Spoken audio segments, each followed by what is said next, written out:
Assalamualaikum warahmatullahi wabarakatuh. Perkenalkan, nama saya Wafik Aziza Anamal Safiuddin dengan NIM B1B11929 akan mempresentasikan bab 38, yaitu penilaian prestasi kerja atau kinerja. Baik, langsung saja. Pengertian penilaian kinerja. Membahas tentang penilaian kerja pastinya mengacu pada sistem formal dan terstruktur yang digunakan untuk mengukur, menilai, memengaruhi sifat yang berkaitan dengan pekerjaan, perilaku, hasil, termasuk tingkat ketidakhadiran. Tujuannya untuk memperbaiki kinerja yang dilakukan bagi pegawai, manajer atau divisi SDM, dan bagi perusahaan. Istilah dari penilaian kerja dalam review kinerja. B. Tujuan penilaian kinerja. Perusahaan melakukan penilaian kinerja didasarkan pada dua alasan. Pertama, manajer memerlukan evaluasi objektif terhadap kinerja pegawai masa lalu yang digunakan untuk membuat keputusan di bidang SDM di masa yang akan datang. Dua, manajer melakukan alat yang memungkinkan pembentukan pegawai memperbaiki kinerja, merencanakan pekerjaan, mengembangkan kemampuan dan keterampilan untuk pengembangan karir, memperkuat kualitas hubungan manajer dengan pegawai. Selain itu, penilaian kinerja digunakan untuk mengetahui pengembangan, pengambilan keputusan administrasi, keperluan perusahaan, dan dokumentasi. Tujuan penilaian kinerja bagi pegawai: 1. Untuk mengetahui tingkat prestasi pegawai. 2. Pemberian imbalan tepat, misalnya kenaikan gaji berkala, gaji pokok, kenaikan gaji istimewa, dan intensif. 3. Mendorong pertanggungjawaban pegawai. 4. Sebagai pembeda antara pegawai. 5. Pengembangan SDM dapat dibedakan dalam penugasan kembali seperti mutasi atau transfer, rotasi pekerjaan, promosi, kenaikan jabatan, dan training atau latihan. 6. Meningkatkan motivasi kerja. 7. Meningkatkan etos kerja. 8. Memperkuat hubungan antara pegawai dan pengawas melalui diskusi kemajuan kerja. 9. Alat memperoleh umpan balik pegawai untuk memperbaiki desain pekerjaan, lingkungan kerja, dan rencana karir. 10. Riset seleksi sebagai kriteria keberhasilan atau efektivitas. 11. Tujuan penilaian kerja pegawai dibedakan menjadi tujuan penilaian berorientasi masa lalu, tujuan penilaian berorientasi masa depan bila dirancang tepat. C. Kriteria penilai. 1. Hal yang dapat berfungsi sebagai penilai dalam penilaian kinerja. A. Atasan langsung atau tidak langsung. B. Bawahan langsung jika pegawai yang dinilai mempunyai bawahan langsung. 2. Umumnya pegawai hanya dinilai atasannya. 3. Pegawai berada dalam keadaan tergantung atasannya jika penilaian kinerjanya dilakukan atasan langsungnya. 4. Untuk menghindari atau meringankan keadaan kebergantungan, dilakukan usaha lain dengan mengadakan penilaian kinerja terbuka. Keterbukaan penyelesaian kinerja. Kegunaan penilaian kinerja dari perspektif pengembangan pengusahaan, khususnya MSDM, dokumentasi untuk memperoleh data pasti, sistematis, dan faktual dalam penentuan nilai pekerjaan. 1. Posisi tawar. 2. Perbaikan kinerja. 3. Penyesuaian kompensasi. 4. Keputusan penempatan. 5. Pelatihan dan pengembangan. 6. Perencanaan dan pengembangan karir. 7. Evaluasi proses staffing. 8. Defisiensi proses penempatan pegawai. 9. Ketidakakuratan informasi. 10. Kesalahan merancang pekerjaan. 11. Kesempatan kerja adil. 12. Mengatasi tantangan eksternal. 13. Elemen pokok penilaian kinerja. 14. Umpan balik ke SDM. Penyedia faktor penghambat penilaian kinerja. Penyedia seringkali tidak berhasil meredam emosi dalam prestasi kinerja pegawai. Hal ini menyebabkan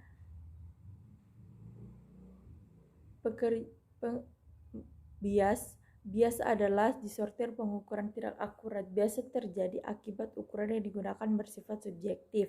Bias yang umum terjadi: 1. Kendala hukum atau legal. Penilaian kinerja harus bebas dari diskriminasi tidak satu tidak lain. 2. Bias oleh penilai. 3. Mengurangi bias penilaian. Penilaian kinerja perlu memiliki standar kinerja, ukuran kinerja Sistem penilaian prestasi atau kinerja yang sangat bergantung pada persiapan yang baik dan memenuhi syarat berikut: 1. Praktis, atau 2. Kejelasan standar, 3. Kriteria objektif. Agar penilaian kinerja efektif, maka instrumen penilaian kinerja harus memenuhi syarat: 1. Reliability, 2. Relevance, 3. Sensitivity, 4. Practicality. F. Jenis penilaian kinerja. Penilaian kinerja dibedakan jenisnya berdasarkan: 1. Penilaian hanya oleh atasan, cepat dan langsung, dapat mengarahkan ke bersih karena pertimbangan pribadi. 2. Penilaian oleh kelompok dini, objektivitasnya lebih akurat dibandingkan jika hanya oleh atasan sendiri. Individu yang dinilai tinggi dapat mendominasi penilaian. 3. Penilaian oleh kelompok staf, penilaian gabungan masuk akal dan wajar. 4.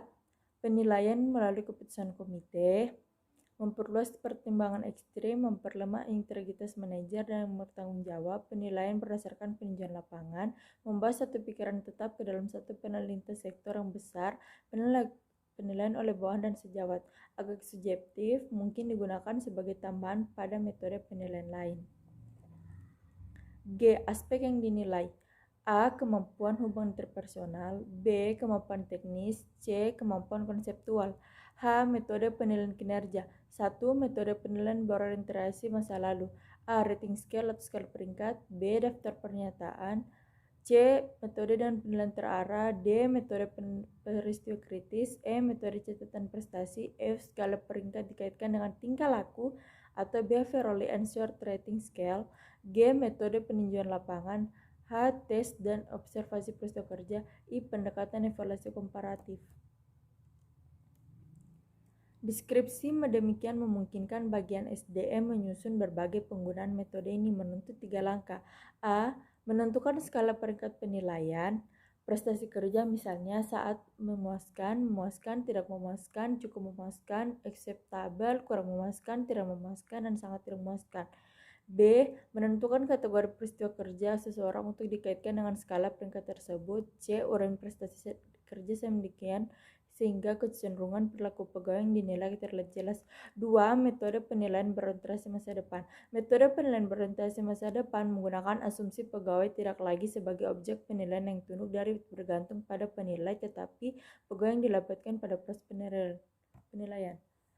Kemudian proses penilaian self-appraisal, penilaian dari diri sendiri. Penilaian yang dilakukan pegawai sendiri dengan harapan pegawai lebih mengenal kekuatan dan kelemahannya sehingga mampu mengidentifikasi aspek perilaku kerja yang perlu diperbaiki pada masa yang akan datang. Manajemen objektif. Manajemen berdasarkan sasaran, salah satu bentuk penilaian di mana pegawai dan penilai bersama menetapkan tujuan atau sasaran pelaksanaan kerja di waktu yang akan datang. Penilaian secara psikologis. Penilaian secara fisik-psikologis adalah proses penilaian yang dilakukan ahli psikologi untuk mengetahui potensi seseorang yang berkaitan dengan pelaksanaan pekerjaan seperti kemampuan intelektual, motivasi, dan lain-lain yang bersifat fisik. Assessment Center atau pusat penilaian. Assessment Center pusat penilaian adalah penilaian yang dilakukan sejumlah penilai untuk mengetahui potensi dasar seseorang dalam melakukan tanggung jawab lebih besar. Kelebihan MBO.